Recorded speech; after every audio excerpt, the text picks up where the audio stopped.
یہ بنی اسرائیل میں ایک جریج نام کے شخص بھی تھے جو نماز پڑھ رہے تھے. بعض نے لکھا ہے نفل نماز تھی. اماں نے پکارا تو آئے نہیں, تو ماں کے منہ سے نکل گیا تو اتنی دیر تک مرے گا نہیں جب تک کسی بے حیا عورت کا منہ نہ دیکھ لے. تو وہ عبادت گزار تھے, لیکن لوگوں نے ان کی عبادت, ریاضت, پرہیزگاری کو نہیں دیکھا. بس ایک عورت کو بھیج کے الزام لگوا دیا. وہ عورت آیا جایا کرتی تھی, اب آ جاتی ہیں عورتیں, مسئلہ پوچھنے کی نیت سے بھی آ جاتی ہیں. ماحول میں کچھ جگہ ایسی بھی ہیں جہاں عورتیں دم کرانے کے بہانے آ جاتی ہیں. وہ خاتون آتی جاتی تھی اس خانقاہ پہ, آستانے پہ. یہ بخاری میں موجود ہے. پھر اس نے کہا میری گود میں جو بچہ ہے یہ انہی کا ہے. مجھے بتائیں کیسے بندہ وضاحت دے. حالات خراب ہو گئے, لوگ کٹیا جلانے لگے, ماحول اور طرح کا بن گیا. میرے نبی پاک علیہ الصلوۃ والسلام فرماتے ہیں پھر اس رب کے بندے نے کہا مالک تو کریم ہے, تیری مشیت کا تقاضا آیا جو میری ماں نے جملے بولے تھے, پر اب میں وضاحت دینے کے قابل نہیں رہا. اب تو ہی کرم کرے گا تو دروازہ کھلے گا. تو وہ چند دنوں کا بچہ پنگوڑے میں بول کے کہنے لگا میں اس درویش کا نہیں, میں تو فلانے چرواہے کا بچہ ہوں, وہ جو بکریاں چراتا ہے. رب کی مدد کو پکاریں, اپنے ساتھ اپنے مالک کی مدد کو شامل کریں, تھوڑے رزق پر بھی گزارا اچھا ہونے لگ جائے گا. سارے لوگ آپ کو گرانے کی تدبیریں کر رہے ہوں گے اور مالک آپ کو عزتیں عطا فرما دے گا. اس کی بارگاہ سے حکمت کا تقاضا اور ہو جائے گا. ہم نے ساری زندگی لوگوں کو راضی کرنے میں گزار دی, ساری زندگی بڑھاپا آ گیا بچوں کو پالتے, اور بچوں نے آخری عمر میں کہہ دیا ابا اگر کوئی ڈھب کا کام کر لیتے تو آج ہمارے دن بھی پھر نہ جاتے. ساری زندگی گزار دی بہن بھائیوں کو راضی کرنے میں, ساری زندگی گزار دی ذمہ داریاں اٹھانے میں. ان کو 99 دفعہ دیا, ایک دفعہ نہیں دیا تو انہوں نے کہہ دیا تو نے تو کبھی دیا ہی نہیں, تو تھا ہی نہیں. ساری زندگی محلے داروں علاقے والوں کو راضی کرنے میں گزار دی.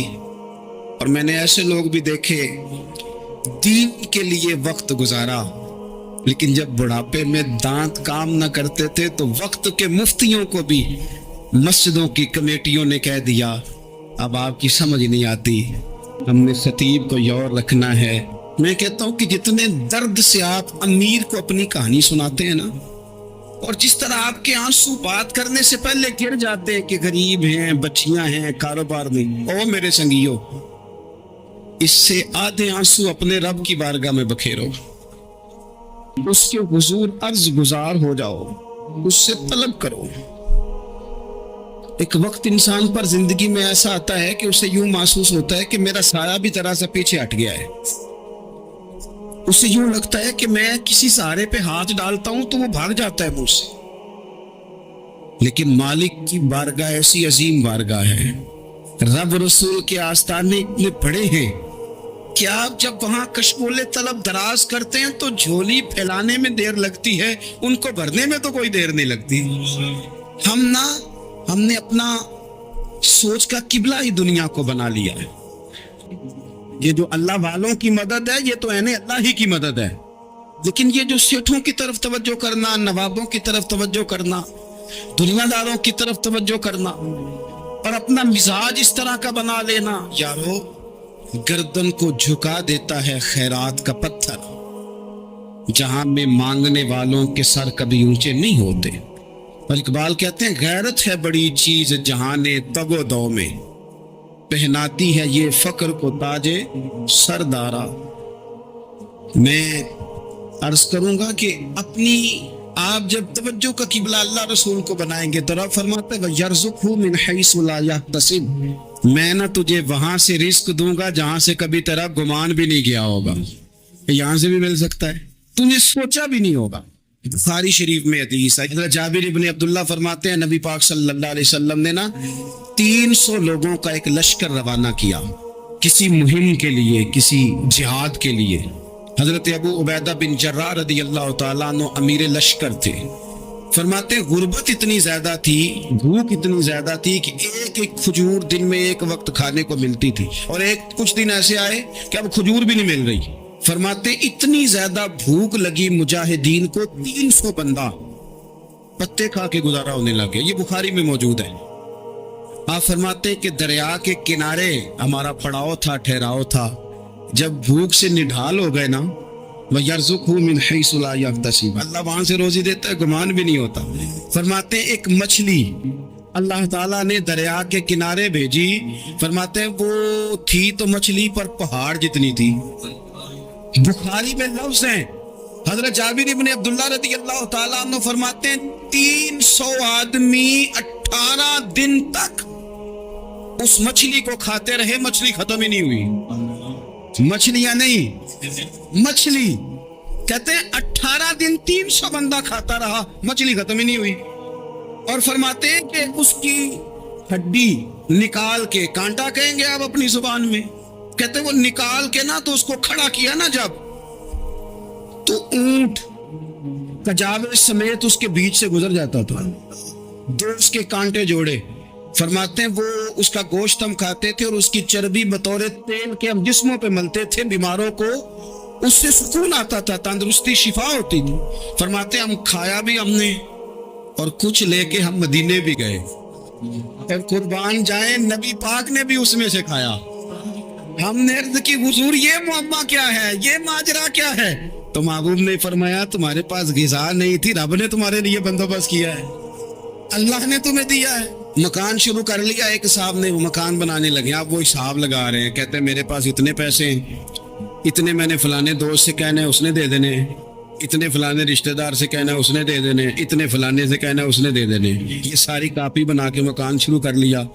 جو روز کہتا تھا نا کوئی حکم ہو جاتے دسی، سب سے پہلے اس کو کہا میاں پیسے چاہیے دن، وہ کہندا ہو کل ہی منڈا ٹوریا ہے، کہتے تو پرسوں 10 داتے لب جانے سن۔ میں آپ کو اپنے تجربے کی بات بتا رہا ہوں۔ جن لوگوں کا خیال ہوتا ہے نا کہ آپ سٹارٹ کریں فلانا کام، ہم آپ کے ساتھ ہیں، اللہ کا ہی کوئی نظام ہے، وہ بالکل بھی نہیں ساتھ ہوتے۔ لیکن ایسا نہیں ہے کہ کوئی ساتھ نہیں ہوتا، اللہ تعالیٰ بڑے اسباب پیدا کرتا ہے، وہاں سے دیتا ہے جہاں سے گمان بھی۔ ہمارا یہ ذہن بن جاتا ہے ہم ساری اپنے حساب سے چلتے، اتنے رشتہ داروں سے، اتنے، کون آپ کے ساتھ چلے گا؟ سوال ہی نہیں پیدا ہوتا۔ یہ سارے کام چھوڑ کے سب سے پہلے 2 رکعتیں پڑھو، اپنے رب کی بارگاہ میں، رسول کائنات کی بارگاہ میں گزارشات اور استغاثے پیش کرو، وہاں سے خیر طلب کرو۔ دنیا دار کیا دیں گے، کیا دے سکتے ہیں، کیا حیثیت ہوتی ہے کسی وہاں سے دوں گا؟ تو جو اللہ مال دے وہ لینا چاہیے کہ رشتہ داروں کا مال دیکھنا چاہیے؟ جو اللہ دے وہ لینا چاہیے کہ سیٹھوں نوابوں کی جیبیں دیکھنی چاہیے؟ جو اللہ دے وہ قبول کرنا چاہیے یا دیکھنا چاہیے کون سا آدمی کہاں پہنچ گیا؟ چھوڑو، اپنی مٹی پہ چلنے کا سلیقہ سیکھو۔ کسی کے سنگ مرمر پہ چلو گے تو پھسل جاؤ گے، پھسل جاؤ۔ اس پر ایک اور بات عرض کر دوں، صحیح بخاری سے، مسلم سے ایک اور بات، چیزیں ایسی ہیں جن سے اللہ کی مدد آتی ہے، مدد ملتی ہے۔ ایک چیز ان میں سے ایسی ہے جس سے بہت مدد نازل ہوتی ہے، وہ ہے کہ جب رب آپ کو دے نا تو پھر آپ بھی اس کے رستے میں دیں، پھر مدد آتی ہے، پھر اور آتا ہے۔ ساری مسلم میں حدیث ہے، یہ زیادہ ہی توجہ طلب امر ہے، اس پر آپ غور کریں گے۔ حضرت ابو ہریرہ فرماتے ہیں کہ نبی پاک علیہ السلام نے فرمایا ایک شخص نے بادلوں کے اندر سے آواز سنی کہ فلاں آدمی کا کھیت اور باغ خشک ہو گیا ہے، وہاں برسو اور اس کے کھیت کو سیراب کرو۔ تو بڑا حیران ہوا کہ بادل سے آواز آ رہی، پھر اس نے دیکھا کہ ایک پہاڑی پر بارش ہوئی، وہ بادل وہاں برسا، پھر نالیوں سے ہوتا ہوا پانی ایک طرف چلا، تو جس نے آواز سنی تھی حضور بیان کر رہے ہیں، وہ بھی پیچھے پیچھے چلا کہ پانی کدھر جا رہا ہے۔ اس نے جا کے دیکھا کہ ایک مقام پہ ایک باغ کو وہ پانی لگ رہا ہے اور ایک آدمی وہ پانی لگا رہا ہے۔ اس نے اس سے پوچھا تیرا نام کیا ہے؟ اس نے کہا کیوں؟ کہنے لگا بتا نا۔ اس نے نام بتایا، کہنے لگا یہی تو وہ نام ہے جو میں نے بادلوں کے اندر سے سنا ہے کہ فلاں کے کھیت کو پانی دے دو۔ اس نے کہا یار تو کیا عمل کرتا ہے کہ اسپیشل تیرے لیے بارش برسے؟ یہ بخاری پڑھ رہا ہوں، سیاستہ سے حدیث عرض کر رہا ہوں۔ اس سے پوچھا تو کیا کام کرتا ہے کہ جناب اللہ تبارک و تعالیٰ کا حکم کرم آیا کہ خاص تیرے لیے پانی برسے اور تیرے کھیت کو سیراب کرے؟ تو اس نے کہا چھوٹا ذمہ دار ہوں، پر جب فصل اگتی ہے تو 3 حصے کرتا ہوں، ایک حصہ اپنے بال بچوں پہ، بہن بھائیوں پہ خرچ کرتا ہوں، ایک حصہ پورا، اور ایک حصہ دوبارہ کاشتکاری پہ لگاتا ہوں، اور تیسرا حصہ خالص میں نے مسکینوں، یتیموں اور غریبوں کے لیے رکھا ہوا ہے۔ وہ جو تیسرا حصہ، اللہ کرے آپ سمجھے، وہ رب کے بندوں پہ تیسرا حصہ خرچ کرتا ہے نا، تو کریم مالک نے فرمایا جہاں سے غریب کا حصہ جاتا ہے وہ کھیت خشک نہیں رہنا چاہیے، وہ جہاں سے مسکین روٹی کھاتے ہیں وہ خشک نہ رہے، جہاں سے یتیموں کو کچھ آتا ہے کہیں اس کی فصل رہ نہ جائے۔ میں اور آپ بھی اگر اپنے مال میں مسکینوں، یتیموں، غریبوں کے حصے رکھ لیں گے تو فصلیں خشک نہیں رہیں گی، ان کے اندر تازگی آئے گی، نور آئے گا، کرم آئے گا، خاص کر خدا کی رحمت برسے گی۔ مدد اللہ سے چاہیں، اپنی توجہات کا مرکز رب رسول کی ذات کو بنائے، پھر آپ محسوس کریں گے کہ بڑی جلدی اللہ تعالیٰ کی مدد آنے لگی ہے۔ کبھی آپ صرف کہہ دیں نا میرا رب میرے ساتھ ہے، اس لفظ میں اتنی طاقت ہے کہ دشمن ویسے زیر ہو جاتا ہے۔ زندگی میں کسی سے بھی لڑائی ہو تو اچھی طرح سوچ لیں کہ اللہ اس طرف ہے یا اس طرف ہے۔ اگر آپ زیادتی پہ ہیں تو پھر رب مظلوم کی جانب ہے۔ اگر اللہ کی مدد آپ کے ساتھ ہے تو دنیا کی کوئی طاقت آپ کو گرا نہیں سکتی، اور اگر آپ مظلوم کے مقابلے میں ظالم بن کے آپ کھڑے ہو گئے ہیں اور آپ نے رویہ وہ اختیار کیا ہے کہ جس میں مدد نہیں آئے گی، تو پھر یاد رکھ لیں کہ آپ کوئی بھی ہیں، کہاں بھی ہیں، آپ کمزور ہیں۔ طاقتور تھے ابتدائے اسلام میں، ظاہری طاقت تھی کفار مکہ کے پاس، وہ ڈنڈوں سے مارتے تھے غریبوں کو، ان کے ہاتھوں میں ڈنڈے تھے، پر خدائی طاقت ان مظلوموں کے ساتھ تھی۔ صاحب زرقانی نے لکھا ہے حضرت زنیرہ رضی اللہ تعالیٰ عنہ ایک لونڈی ہے، غریب ہے، ماڑے دا کی کام محمد نس جانا یا رونا، غریب سادی بی بی اور لونڈی کنیزہ، ایک مشرک کی کنیزہ تھی، انہوں نے کلمہ پڑھ لیا، وہ ڈنڈوں سے مارتا، دروں سے مارتا، تکلیف دیتا۔ حضرت زنیرہ رضی اللہ تعالیٰ عنہ کو اتنا مارا، اتنا مارا۔ اب ایک اور پہلو پر بھی غور کریں، مار بھی پڑ رہی ہے پر خدا ادھر ہی ہے، اللہ کی مدد ادھر ہی ہے۔ رب کہتا ہے کہ پہلے تو صبر کرنا، ان اللہ مع الصابرین، تو صبر کرے گا تو پھر رب کی معیت ملے گی، ذرا ٹھہرنا، تو تھوڑا ڈانٹنا۔ ان الذین قالوا ربنا اللہ ثم استقاموا تتنزل علیہم الملائکہ، تو کہے اللہ میرا رب ہے، پھر تو پہلے ڈٹ، پہلے تو نے ڈٹنا ہے۔ ثم استقاموا، جو ڈٹ گیا، تتنزل علیہم الملائکہ، ڈٹنے والے کے لیے مدد آتی، پہلے تھوڑا ٹھہرنا پڑتا ہے، پہلے تھوڑا صبر کرنا پڑتا ہے، حوصلہ کرنا پڑتا، اس کے بعد مدد آتی۔ مار پڑ رہی ہے، مارا جا رہا ہے حضرت زنیرہ کو، ان کا مالک جو ہے ظاہری آقا وہ مار رہا ہے، یہ کنیزہ ہے، ماں اتنا مارا، اتنا مارا، ان کی بینائی چلی گئی، نظر آنا بند ہو گیا۔ جہل آیا اور کہنے لگا زنیرہ دیکھا نا ہمارے بت تیری آنکھیں لے گئے، معاذ اللہ، لات و منات ہمارے بتوں نے تجھے اندھا کر دیا۔ اب ایسا نہیں ہے کہ بی بی روتی جا رہی ہے، روتی جا رہی ہے، مایوسی مایوسی، معاذ اللہ، پریشانی، غریبی بڑی ہے، پوچھنے والا کوئی نہیں، یہ باتیں نہیں۔ کیا جملے ہیں خاتون کے، کیا لفظ ہیں۔ ابو جال نے تنزیہ کہا، معاذ اللہ، کہنے لگا دیکھا نا ہمارے بتوں نے تجھے اندھا کر دیا۔ تو جناب زنیرہ آنکھوں کی بینائی گئی ہے، رات کو گئی ہے، دکھ ابھی تازہ ہے، لیکن اللہ پہ جو توکل ہے، اپنے مالک سے جو رشتہ ہے، وہ اتنا مضبوط ہے، اتنا طاقتور ہے، اس میں اتنی گہرائی ہے۔